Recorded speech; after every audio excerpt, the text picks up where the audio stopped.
Hello, good afternoon. Hello. Good afternoon ma'am. Good afternoon. और लोग तो ज्वाइन नहीं करेंगे बस। सुमित, पता आप ज्योग्राफी मेंस के हैं? जी मैम। अच्छा, चलिए ठीक है फिर। देखते हैं, चलिए 1-2 मिनट और देख लेते हैं, कोई ज्वाइन करना होगा किसी को तो ज्वाइन कर लेगा।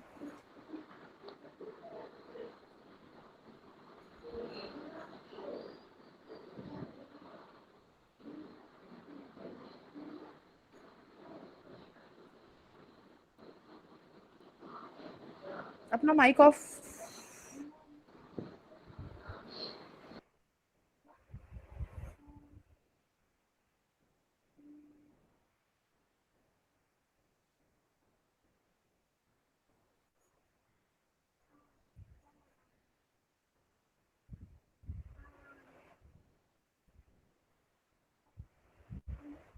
मैंने आपसे बोला था कि अपना कॉपी और पेन रेडी रखिएगा क्लास के टाइम पे। सब लोगों के गुड पास है afternoon copy ma'am. Pen? Good afternoon.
अब काफ़ी सारे लोग ज्वाइन कर चुके हैं और आई डोंट नो कि अब और ज्वाइन करेंगे कि नहीं करेंगे।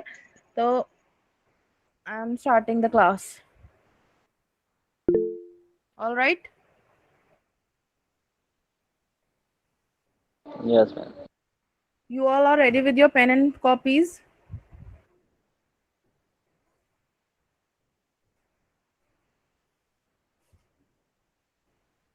ठीक है, तो we shall start now.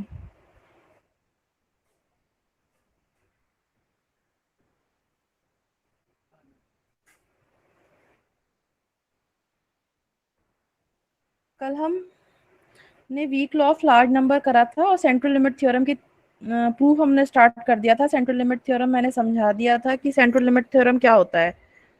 Yes. कोई एक बार रिकॉल करा सकता है central limit theorem? Yes ma'am. बताइए। मैम सेंट्रल लिमिट थ्योरम में ये होता है कि जो भी सैम्पलिंग डिस्ट्रीब्यूशन होता है, जो भी सैंपल हम्म। मीन्स होते हैं वो नॉर्मल डिस्ट्रीब्यूशन की तरफ अप्रोच करते रहते हैं। अगर हम उनका सैंपल साइज बढ़ाते चले जाएं, चाहे हम उसका पॉपुलेशन का शेप कुछ भी हो।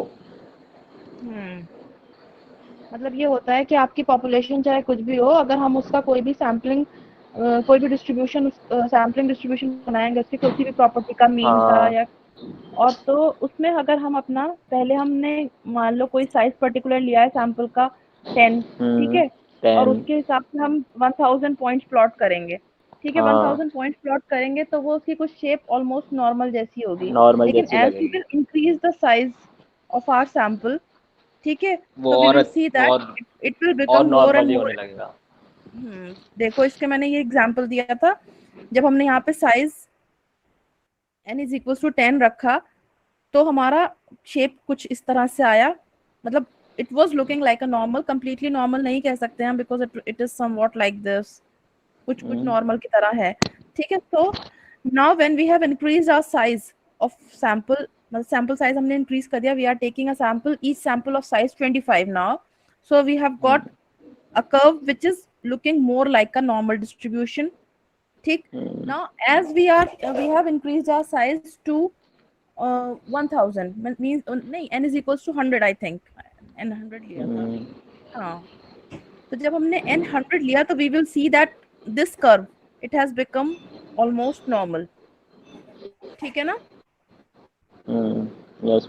तो ये था हमारा सेंट्रल लिमिट थ्योरम कि as the size of n increase it will become more and मतलब the distribution will look like normal distribution। और normal distribution की शेप कैसी होती है? Bell shape. और जब डिस्ट्रीब्यूशन आपका बेल शेप लगने लगेगा, मतलब आपका डिस्ट्रीब्यूशन नॉर्मल लगने लगेगा, तो उसकी सारी प्रॉपर्टीज भी नॉर्मल हो जाएंगी, नॉर्मल डिस्ट्रीब्यूशन को फॉलो करेंगी। ठीक है, कि उसका मतलब फिर उसका मीन भी, फिर उसका वेरिएंस भी, सब कुछ नॉर्मल के हिसाब से फॉलो करेगा। इसका मैंने एक एग्जांपल तुम लोगों को एक फिगर के हिसाब से भी बताया था कि जब n इज इक्वल टू 1 था तो इस तरह की कुछ फिगर मिलेगी आपको। ठीक है, इस तरह का। हम ये नहीं कह सकते कि this is a normal distribution. अब हमने n4 रखा तो it is looking like a normal, a bit normal. ठीक, yes. Now this is for n is equals to 2, कुछ हद तक नॉर्मल हुआ। n इज इक्वल्स टू 5 और ज्यादा नॉर्मल हुआ। ठीक है, so as n is increasing it is the मतलब means our sampling distribution will look like a normal distribution, will approach normality। all right, तो ये तो हमारा सेंट्रल लिमिट थ्योरम की एक मतलब समझ लो आपका कंसेप्ट है। ठीक है ना? अब उसकी थ्योरम है, let x1 x2 xn be independent and identically distributed random variables। ये हमने कल करा था वैसे, with mean mu and variance sigma square। और xn जो है आपका क्या है? Sigma xi upon n, summation xi upon n है xn। ठीक है, xn बार। और z हमारा क्या है? ये स्टैंडर्ड नॉर्मल वेरिएबल। हम कह रहे हैं कि that this is a standard normal, this z is a standard normal variable. तो मैंने आपको mgf का कंसेप्ट भी बताया था कल, याद है mgf का कंसेप्ट? इसका mgf moment generating function. What was that? Can anyone tell me? Generating function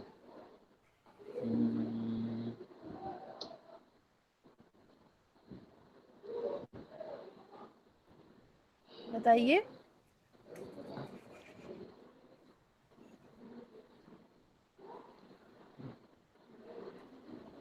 क्या था ये? मोमेंट जनरेटिंग फंक्शन का मैंने कुछ बताया था क्या? किस हिसाब से बताया था कुछ? ये मूवमेंट फाइंड करने के लिए होता है। मोमेंट फाइंड करने के लिए तो होता है, लेकिन मोमेंट जनरेटिंग फंक्शन की एक बहुत इंपॉर्टेंट प्रॉपर्टी मैंने बताई थी कल आपको। Yes ma'am. क्या थी वो प्रॉपर्टी?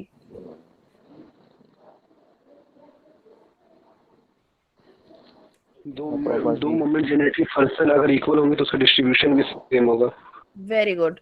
अगर किसी भी वेरिएबल का मोमेंट जनरेटिंग फंक्शन कुछ आता है and it resembles the moment generating function of a particular distribution, ठीक है, तो इसका मतलब कोई मेरे पास एक वेरिएबल है, उसका मोमेंट जनरेटिंग फंक्शन मान लो ये आ जाता है, कुछ भी वैल्यू, मतलब एक पर्टिकुलर कोई वैल्यू आ जाती है, e to the power t square by 2 ही आ जाती है मान लो, और मुझे ये बात पता है कि e to the power t square by 2 is the moment generating function of a standard normal variable. ये एक फैक्ट है। ठीक है, तो आई विल से दैट कि मेरा ये जो वेरिएबल है ये स्टैंडर्ड नॉर्मल डिस्ट्रीब्यूशन को फॉलो करेगा, बिकॉज इसका mgf जो है वो स्टैंडर्ड नॉर्मल वेरिएबल के mgf के इक्वल हो गया है। ठीक है, अगर मेरे पास कोई वेरिएबल है और उसका mgf जो है एक्सपोनेंशियल डिस्ट्रीब्यूशन के इक्वल आ जाता है, एक्सपोनेंशियल डिस्ट्रीब्यूशन के mgf के इक्वल, तो I will say that my this variable is following exponential distribution. अब अगर मान लो मैंने किसी वेरिएबल का mgf निकाला, ठीक है, और उसकी कोई पर्टिकुलर वैल्यू आ गई, तो मैं मेरे जो जितने मेरे पास गिवन डिस्ट्रीब्यूशन है उनके mgf से कंपेयर करूंगी। अगर वो किसी पर्टिकुलर mgf को फॉलो कर मतलब के बराबर आ रहे होंगे, तो मैं कहूंगी कि ये वाला जो वेरिएबल है ना मेरा, ये नॉर्मली डिस्ट्रीब्यूटेड है या फिर ये एक्सपोनेंशियली डिस्ट्रीब्यूटेड है। जिसके भी mgf के वो बराबर आ जाएगा, I will say that that this random variable is following that particular न्यूमैन distribution. हाँ ठीक है ना? यस मैम अब जैसे मतलब इस तरह से समझ लो कि जैसे कोई मतलब कौन होते हैं ये लोग, किसी कंट्री के कोई लोग हैं, मान लो जैसे सऊदी अरब के लोग होते हैं, वो चोगा टाइप पहनते हैं, ठीक है? ठीक है, अगर मुझे कोई आदमी मिला और वो जो है चोगा पहने मिला, तो मैं ये कहूंगी कि हाँ ये आदमी सऊदी अरब का होगा। बस इस तरह से समझ लो, ठीक है? यस मैम एक सिंपल मतलब, अब उसकी जब हम आदमी की बात करते हैं तो उसमें बहुत सारी चीजें आ जाती हैं, लेकिन एक नॉर्मल चीज ये है, ठीक है? तो अब जो है तुम लोग अपनी कॉपी पेन स्टार्ट अपने हाथ में रखो, और प्लीज जिसका माइक ऑन है वो अपना माइक ऑफ कर दे। ओके मैम अब तुम लोग अपने कॉपी पेन हाथ में रखो, ठीक है? देखो अब यहां से स्टार्ट करो। x1 x2 xn are IIDs, ठीक है? मैम इसे कॉपी करें? आप इसको, मैं बताऊंगी आपको कहां से कॉपी करना है, ठीक है? पहले समझिए। देखो x1 x2 xn जो है दे आर रैंडम वेरिएबल। हमने we have already discuss, I don't know you have attended the last class और नॉट, कि EXI जो होता है वो that is mu, expected value of EXI। Expected value of EX क्या होता है? मीन होता है, ठीक है? और यहाँ पे हमने पहले ही बता दिया है कि हर x1 x2 xn का सबका मीन जो है दैट इज म्यू, ठीक है? और हर एक का वेरिएंस जो है that is sigma square. All right. So this is the known fact that EXI is equals to mu and VXI is equals to sigma square. We have already derived yesterday that EXN bar is equals to mu and VX bar n is equals to sigma square by n. I will not repeat now because मैंने ये central limit theorem भी आधी करा दी थी, but because you people were not taking interest yesterday, so मैंने ये stop कर दिया था वहीं पे. Now I will not repeat everything. Now Z is xn bar minus mu upon sigma under root n. ठीक है? I have defined a new variable Z as xn bar minus mu upon sigma under root n. All right. Now what I have to find is that this Z is a standard normal variable. Standard normal variable. All right. So in order to find that Z is a standard normal variable, what I have to do?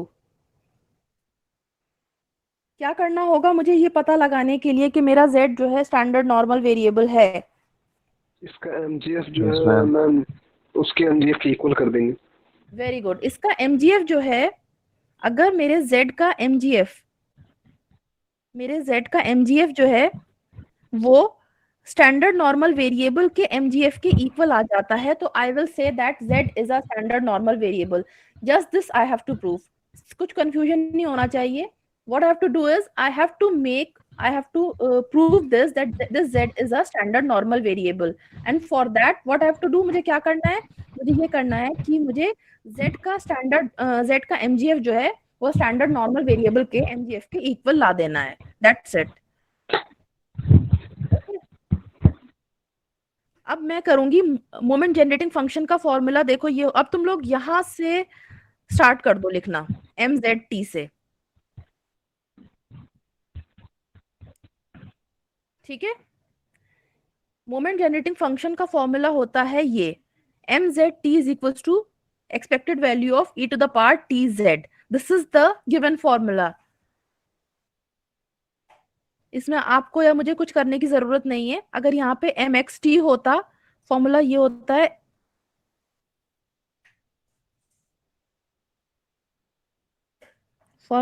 होता है कि MXT is equals to expected value of e to the power TX.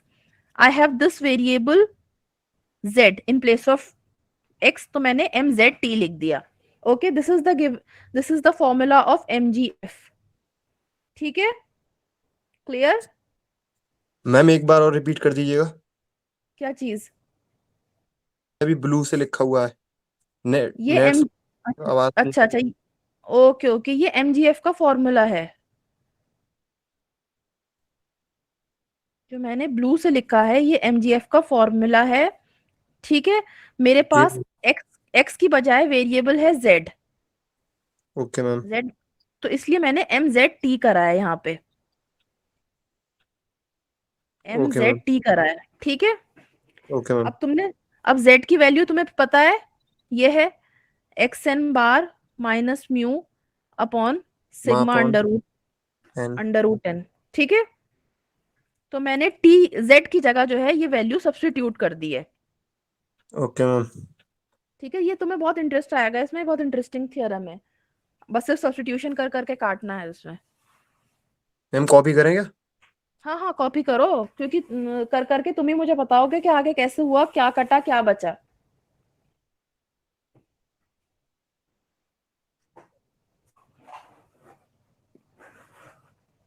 और ये theorem exam में आती है,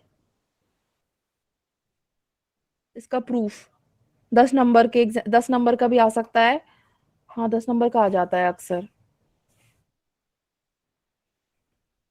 ठीक है, इतना हो गया। Hello hello, yes ma'am.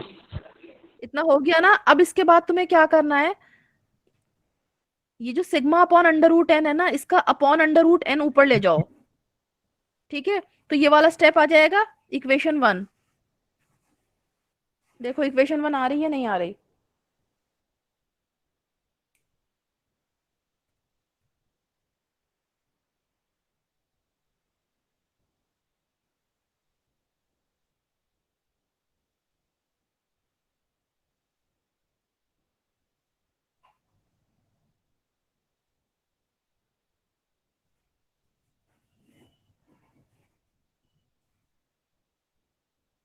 आ गया?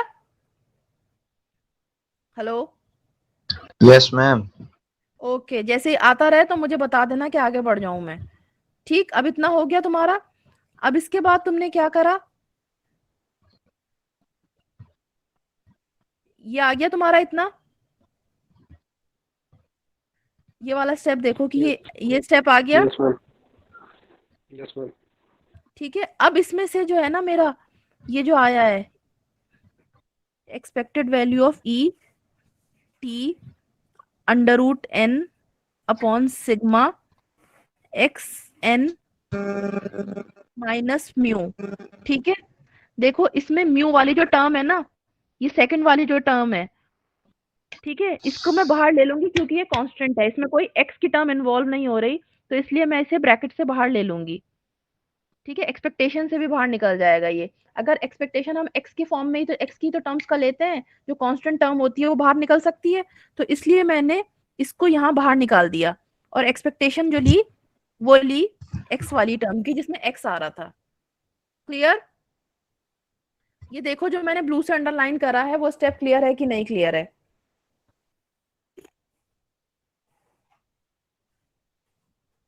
इतना आ गया सबका? Clear ma'am. Yes ma'am. आगे बढ़े? Okay, yes ma'am. अब तुम्हें पता है एक्स एन क्या है, x N bar, X N bar is this, me x1 plus x2 X one plus X plus two. by हाँ n। हाँ, वेरी गुड। तो एक्स एन बार जो है तुम्हारा मीन है। मीन क्या होता है? Sum of all the variables divided by N, है ना? Yes ma'am. अब ये जो इक्वेशन है ना,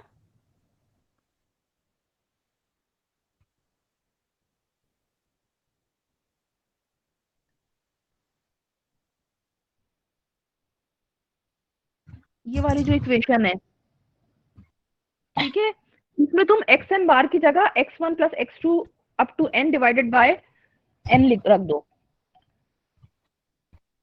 इस एक्स एन की जगह एक्स एन की वैल्यू रख दो और मुझे बताओ कि क्या आ रहा है सेकंड तुम वाले लोगों में को। ना? हाँ। हाँ हाँ, जिसको मैंने रेड से अंडरलाइन करा वो करा है एन सर्कल।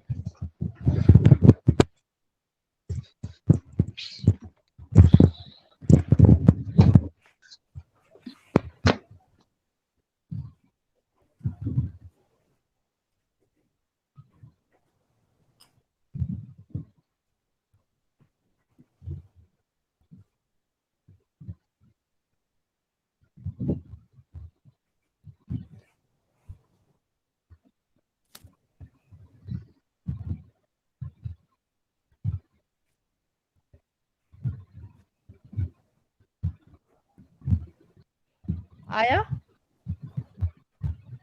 Yes, ma'am.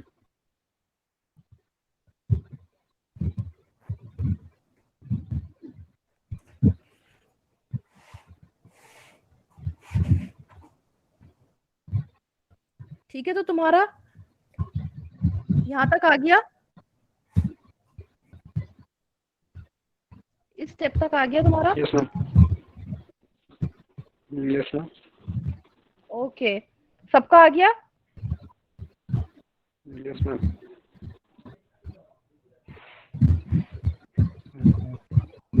ठीक है, Yes, ma'am. आ गया. Okay okay. सैयद उस्मान अपना माइक, किसी का पता नहीं माइक ऑन है, जो इसकी वजह से थोड़ा बार बार ना थोड़ा खड़खड़ आ रही है आवाज। मैम मैं बंद कर देता हूँ, मेरा ही होगा. ओके, दूर रखो सैयद। अब मुझे ये बताइए कि आप लोगों का इसके बाद जो है हम क्या करेंगे, टी एक्स, ये जो टी एक्सएन की एक्सएन बार की जगह मैंने क्या करा है, x1 plus x2 plus x n upon n कर दिया है। तो ये जो मेरा है ना सिग्मा, डिनोमिनेटर में मेरा क्या था, सिग्मा अंडर रूट एन था डिनोमिनेटर में, और जी मैम, मेरे पास एक इसमें मल्टीप्लाई हो एन और गया, आ जाए. एन आ गया, क्योंकि वो x1 up to x upon n वाला जो मीन एन था ना, हाँ ये मेरे पास आ गया। तो ये कट के जो है ना अंडर रूट एन आ जाएगा। तो डिनोमिनेटर में अब अपॉन अंडर रूट एन की बजाय इनटू अंडर रूट एन हो जाएगा, ये वाला। Okay ma'am. Okay, is it clear to all? I want all of you to do this. Is it clear to all? ठीक है, अब इनको Yes, ma'am. हमने इस वाली इक्वेशन को जो है ना मैंने ब्रेक कर लिया है, ठीक है। e to the power tx1 upon sigma under root n, इसको मैं ये भी लिख सकती हूँ ना, e to the power tx1 upon sigma under root n into e to the power tx1 upon sigma under root n. मतलब इसको मैंने ब्रेक कर लिया है, बिकॉज प्लस का मतलब मल्टीप्लीकेशन होता है, पता है ना सबको? Yes, ma'am. ये तो याद होगा, मैम लेकिन मैं क्या? सिर्फ इस वजह से बता रही हूँ, ये यस इकोनॉमिक्स बैकग्राउंड के बच्चे हैं तो हो सकता है इतनी मैथ्स नहीं करते वो लोग। मैम आप क्या बोल रही थी? मैं ये बोल रही हूँ मैम, कि पता है. पता है ना, वेरी गुड। तो ये इसको इस तरह से लिख सकते हैं हम, स्टेप 2 आ सकता है, जी मैम, लिख सकती हैं आप. सब वो लिख आपने सकते। मल्टीप्लाई ना हाँ, पावर को अलग कर. वेरी गुड, हाँ Yes, प्लस ma'am. के Yes, बजाय ma'am. हमने Yes, मल्टीप्लाई ma'am. कर दिया। Okay okay, very good. तो यहाँ तक सबका आ गया, इक्वेशन 2 तक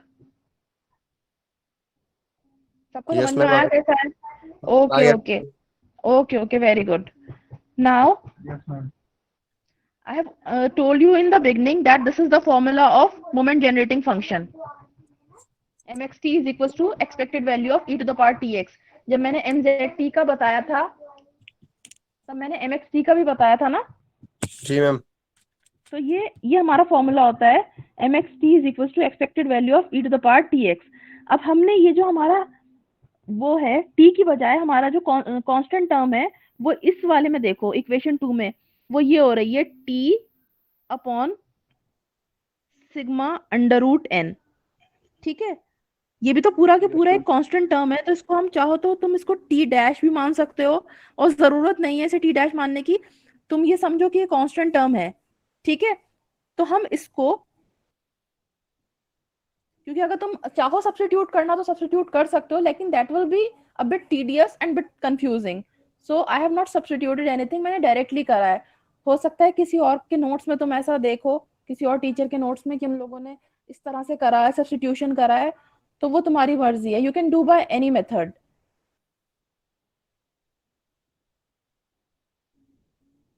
ठीक है, तो we have what we have done, I have taken in place of t, I have taken this t upon sigma under root n.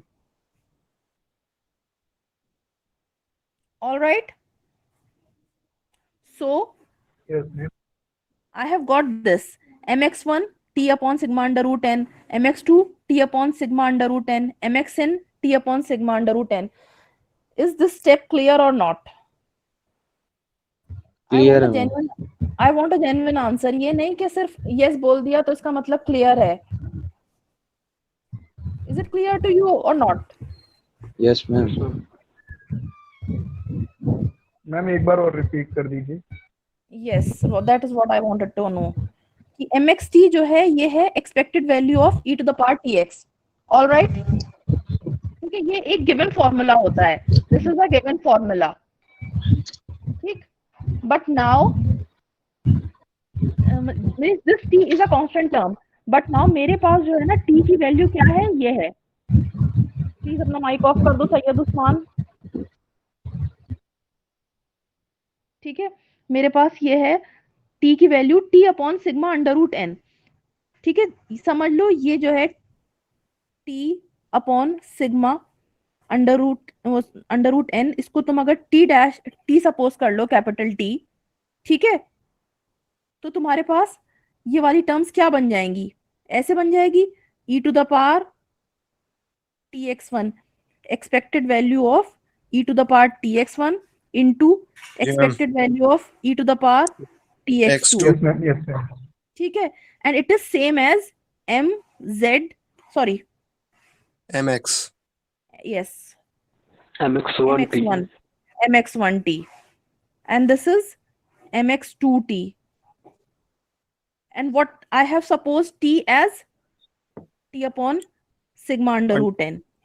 ठीक है, तो यहाँ पे मेरा ये आ जाएगा mx1 t upon sigma under root n, mx2 t upon sigma under root n। Is it clear now? okay ma'am. Okay ma'am. Okay, all clear? Is it clear to everyone?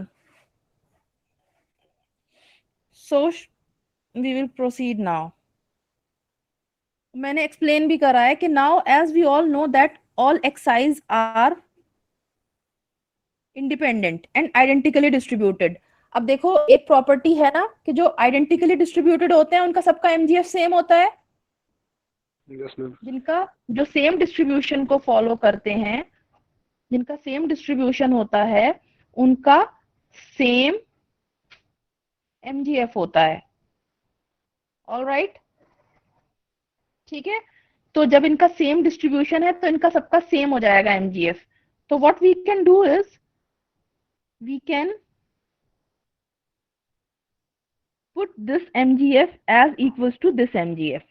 mx1 t upon sigma under root n, mx2 सबको जो है हमने mx t upon sigma under root n कर दिया। और ऐसे हमारे पास कितनी टर्म्स हैं टोटल? n टर्म्स हैं। वेरी गुड, एक जनरल फॉर्मूला बन जाएगा। हाँ यस, अब एक जनरल फॉर्मूला बन जाएगा। तो ये हमें मिलेगा mzt is equal to mxt upon sigma under root n to the power n। All right, because they all are in multiplication, so when we'll multiply n terms of the same type, we'll get n in the power। Is it clear? Yes ma'am.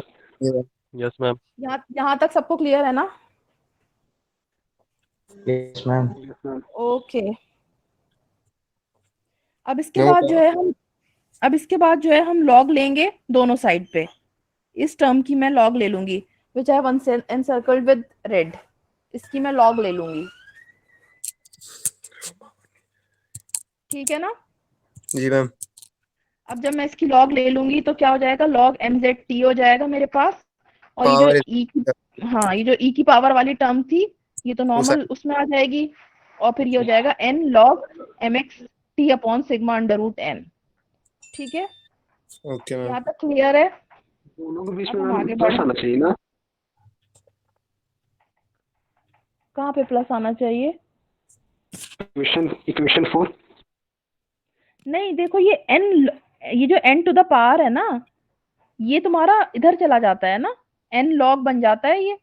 अगर तुम x, एक minute, अगर तुम x to the power n का log ले लोगे तो ये n लॉग x तो हो जाता है। Yes ma'am. बेस तो ये वो नहीं बोल रहे पावर, मैम, वो नहीं बोल रहे।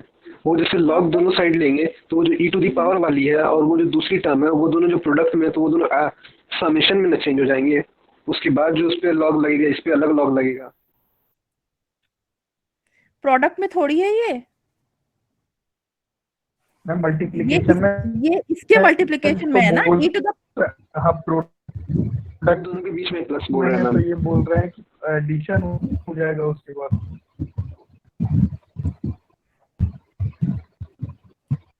मेरी समझ में नहीं आ रहा है क्या बोलना चाह रहे हो तुम।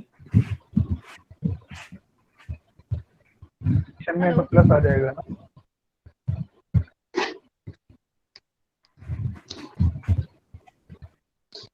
मैं वो उसमें कह रहा है माइ m log m z t equal एक एक करके बताओ, प्रॉब्लम बताओ एक एक करके। जिससे log m z t equal to minus t mu upon sigma under root n है, उसके बगल में plus n log M x T upon sigma root n होना चाहिए ना, क्योंकि दोनों जो लॉग में डिस्ट्रीब्यूट हो जाएगा प्रोडक्ट रूल के हिसाब से, क्योंकि लॉग तो डायरेक्ट तो हम दोनों पे एक बार में लगा नहीं सकते हैं।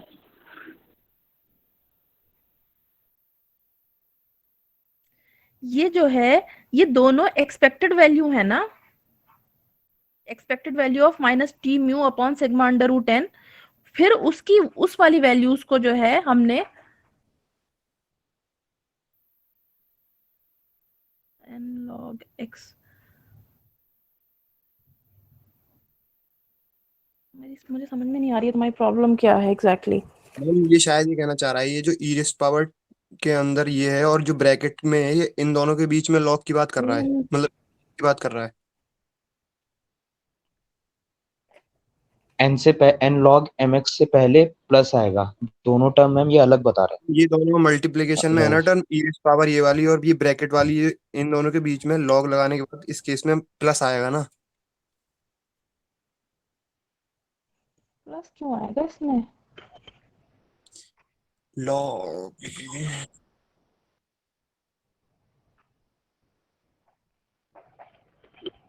प्लस नहीं आएगा इसमें।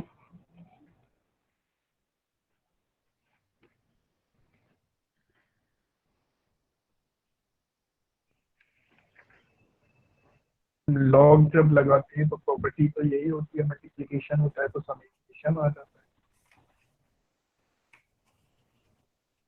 एक मिनट रुको, मैं कंफर्म कर लूं।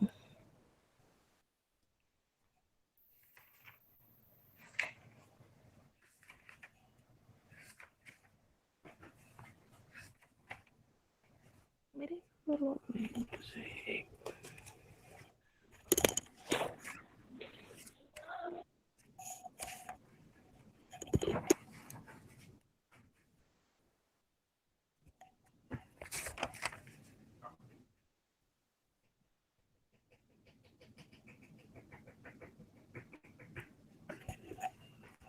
एक मिनट रुको, n to the power, okay सही है। किसने बोला था ये? अब्दुल रऊफ ने? Yes hello. मैम। हाँ सही कह रहे हो, यू आर राइट। जब हम इसमें लॉग लेंगे तो प्रॉपर्टी के हिसाब से ये जो है प्लस होना चाहिए। ठीक है, थैंक यू, सॉरी, जो है मैं लिखना भूल गई थी और अब मैंने ध्यान दिया, तो यू आर राइट। ठीक है, तो यहाँ पे प्लस कर लेना, इस जगह ये प्लस आएगा। ठीक है, थैंक यू। सही है। Hello hello, yes ma'am. Yes ma'am. ठीक है ना, सही है ना, कोई मसला नहीं है। अब आगे बढ़े। Yes ma'am. ठीक है, तो ये तुम लोग प्लस लेकिन लिख लेना नोट्स में। ठीक है, अपने तुम लोग जो करो तुम प्लस लिखते चलो, ठीक है ना। अब हम लोग आगे बढ़ेंगे। Okay, so this has become log of m x T upon sigma under root n, and we know log of M G F क्या होता है? पता है log of M G F क्या होता है? No ma'am. Log of M G F होता है सी जी एफ, मतलब क्यूमुलेंट जनरेटिंग फंक्शन। ठीक है। Okay ma'am. ठीक है, तो और क्यूमुलेंट जनरेटिंग फंक्शन को हम डिनोट करते हैं ऐसे, ये सिर्फ एक फॉर्मूला है, K X S is equal to K one S plus K two S square upon two factorial, K three S cube upon three factorial, K R S R upon R factorial. अब मेरा जो ये वाली term है ना, log M x T upon sigma under root N, ये मेरी बन जाएगी क्यूमुलेंट जनरेटिंग फंक्शन। ठीक है, तो यहाँ पे मैं लिख सकती हूँ k x T upon sigma under root n, ठीक है ना? Yes ma'am. ठीक, तो अब जो है मैम अब जो हमारा एस है वो, टी बन जाएगा वो। अच्छा उस टाइम मैंने जो ये एस लिया था ना वेरिएबल, इसलिए लिया ताकि तुम लोग कंफ्यूज ना हो। अगर मैं यहाँ पे टी ले लेती तो तुम लोग कंफ्यूज हो जाते कि किसका ये बीच में कहाँ से क्या चीज आ गई। इसलिए मैंने सिर्फ ये तुम्हें फॉर्मूला बताया कि this is the formula of cumulant generating function, ठीक है? इससे हमने ये चीज डिराइव करी, K Z T is equals to minus mu upon sigma T upon sigma under root N. हाँ देखो ये प्लस यहाँ लगा रखा है, उधर लगाना मैं भूल गई होंगी, ठीक है? Yes ma'am. ठीक है, यहाँ तक क्लियर है? जी मैम। ओके, अब जो है minus t mu sigma upon under root n, ठीक है? ये टर्म तो यहाँ से आ गई, ठीक है? अब इसको तुम ब्रैकेट को जरा सॉल्व करना, मुझे बताओ क्या आंसर आ रहा है। के जेड टी वाली टर्म सॉल्व करो। इतना क्लियर है तुम लोगों के?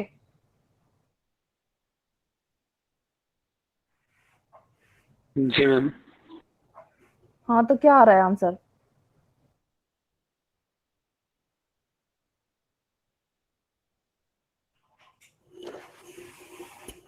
Ma'am t upon sigma root n, तो ये शायद सबसे बाहर आ जाएगा, स्क्वायर वाला क्या? नहीं,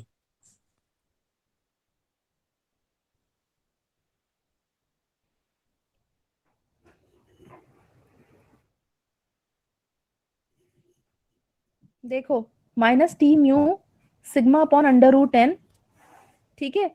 और ये जो अभी एन है, ब्रैकेट में आ जाएगा बाहर। क्या चीज?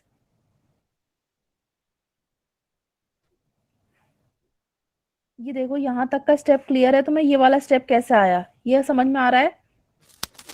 ये तो सिर्फ हमने उसको मतलब क्यूमुलेंट फंक्शन जो आया था हमारा, उसकी जगह हमने k1 और k1 s की जगह हमने रख दिया t upon sigma under root N. फिर नेक्स्ट होता है k2 upon 2 factorial s square, s की जगह हमारा क्या है, t upon sigma under root N का स्क्वायर। फिर k3 की जगह क्या है, t upon sigma under root N का whole cube plus s last term होती है kn upon n factorial into s to the power n।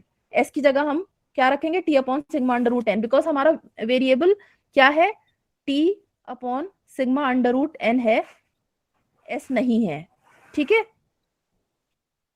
तो s की जगह हमने हर जगह t upon sigma under root n रखा है। Is it clear? Okay ma'am. तो ये s हो गया, ये s स्क्वायर हो गया, ये s क्यूब हो गया, एंड दिस इज sn, ठीक? बाकी k1 upon first term k1 रहेगी, second term k2 upon 2 factorial होती है, थर्ड k3 अपॉन 3 फैक्टोरियल होती है, और लास्ट होती है kn अपॉन n। यहाँ पे डॉट डॉट डॉट डॉट लगा लेना, लगाना भूल गई हूँ मैं, ठीक है? अब जो है आपका, जब आप ब्रैकेट इसके ओपन कर लेंगे तो ये आ जाएगा minus t mu upon sigma under root N. ये वाली जो टर्म है इसमें n डिनोमिनेटर में है, upon under root n denominator में है, तो ये n upon under root n कितना हो जाएगा, रूट एन, वो न्यूमरेटर में चला जाएगा, ये टर्म आ जाएगी, ठीक है? नेक्स्ट टर्म हो जाएगी हमारी k2 upon 2 factorial into T square upon sigma square.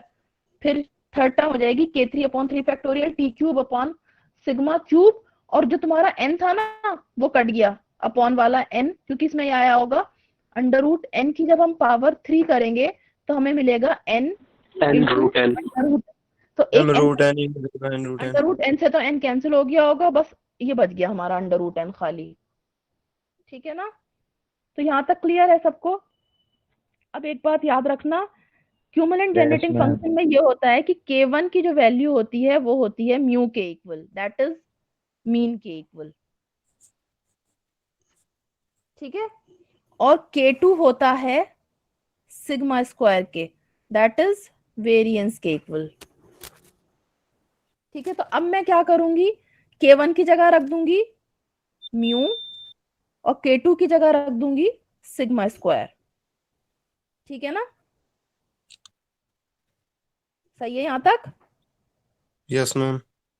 अब देखो ये वाली टर्म क्या है, माइनस टी, ये वाली टर्म क्या है, minus t mu upon Minus sigma T under mu. Root n, Yes, और ma'am. ये है plus t mu upon sigma under root n. Cancel एक ही जाएगी. चीज तो चीज है ना, तो ये इससे कैंसिल हो जाएगी। और ये सिग्मा स्क्वायर है यहाँ पे, तो ये नीचे वाले सिग्मा स्क्वायर से कैंसिल हो जाएगा, तो ये बचेगा T square by two factorial, T square by 2 factorial, और बाकी के क्यूब अपॉन, बाकी जितनी भी टर्म्स है उसमें अपॉन में अंडर रूट एन आ रहा है। ठीक है, Yes, ma'am. अब जो जिसमें अपॉन में अंडर रूट एन आ रहा है, तो n when n approaches to infinity, वो बाकी सारी टर्म्स जो है क्या हो जाएंगी, 0. 0 हो जाएंगी। तो we are left with only t square, T square upon 2 factorial. T square upon 2 factorial, that is t square by 2। तो हमें लास्ट में क्या मिल रहा है, Log mz t equal to T square upon 2 factorial. Very good, कौन बोला ये, अब्दुल रऊफ। अब्दुल रऊफ। अब्दुल रऊफ के अलावा भी और लोग बोला करें। ठीक है, वेरी गुड। तो अब ये इस वाली टर्म का मतलब हो गया log e to the power mzt is equal to t square by 2, ये आ जाएगा। Yes, ma'am. और log ठीक है, उधर भेज देंगे. क्या log को हेलो, उधर भेज देंगे. log को log उधर को भेज उधर देंगे. भेज, हाँ, तो mzt की वैल्यू कितनी आ जाएगी, e to the power t square by 2. Very good, e to the power t square by 2, और e to the power t square by 2 होता है mgf of standard normal variable. That's what we wanted to prove. तो हमने जो prove करना था वो हमने प्रूव कर दिया है कि this is the mgf of standard normal distribution. So z is a standard normal variate.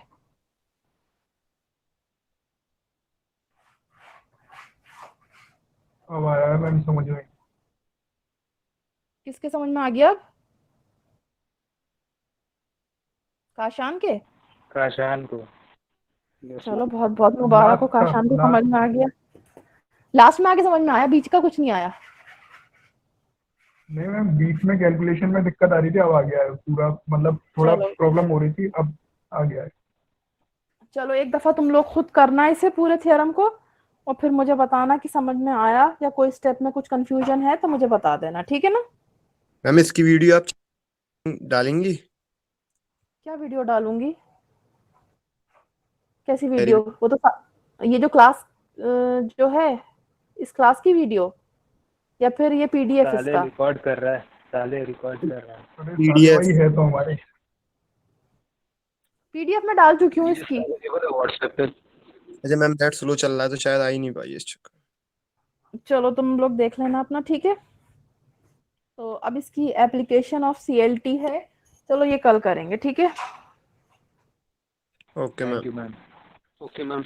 लेकिन इसका जल्दी छोड़ने का मतलब ये है, वैसे तो मुझे ये भी कराना था, लेकिन इसका जल्दी छोड़ने का मतलब सिर्फ इतना है कि तुम लोग एक दफा इसे अच्छे से सीएलटी को करो, because I don't want to compromise है कि मैं जल्दी जल्दी में एक दो टॉपिक पढ़ा दूं और तुम लोगों को सीएलटी इतना इंपॉर्टेंट प्रूफ है ये तुम लोगों को नहीं आए और ना समझ में आए, ठीक है।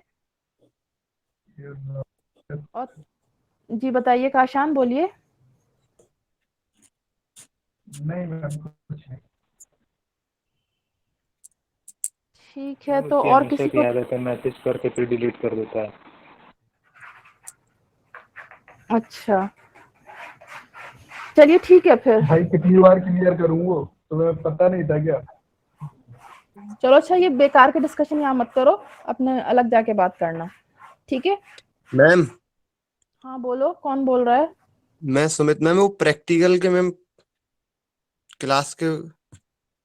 प्रैक्टिकल की क्लास आपकी, प्रैक्टिकल जो है वो फर्स्ट यूनिट से कुछ नहीं है, सेकंड यूनिट से है प्रैक्टिकल। तो अभी जैसे ही मैं सेकंड यूनिट स्टार्ट करूंगी तो सैटरडे में क्लास लिया करूंगी, ठीक है। अगर सैटरडे में होती है क्लास 2:30 से 5 बजे तक है। Okay ma'am. 2:30 बजे से 5 बजे तक, 2.5 आवर, जी मैम। ठीक है। Okay ma'am. तो अब तो तुम लोग ये देखो कि तुम 1 घंटे की क्लास में तो इतना बोर हो जाते हो, 2.5 घंटे की क्लास कैसे करोगे। प्रैक्टिकल आसान होगा मैम। चलो सही है, खैर तुम लोग मेहनत करो अच्छे से, जो डाउट्स हो वो पूछ लेना। ठीक है ना, चलो you can leave the class. 1 minute रुको बस, मैं 1 मिनट स्क्रीनशॉट ले लूं।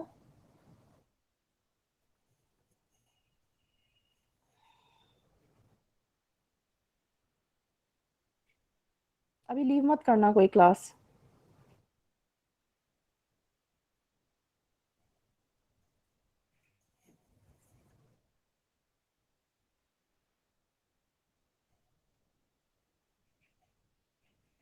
ठीक है, थैंक यू।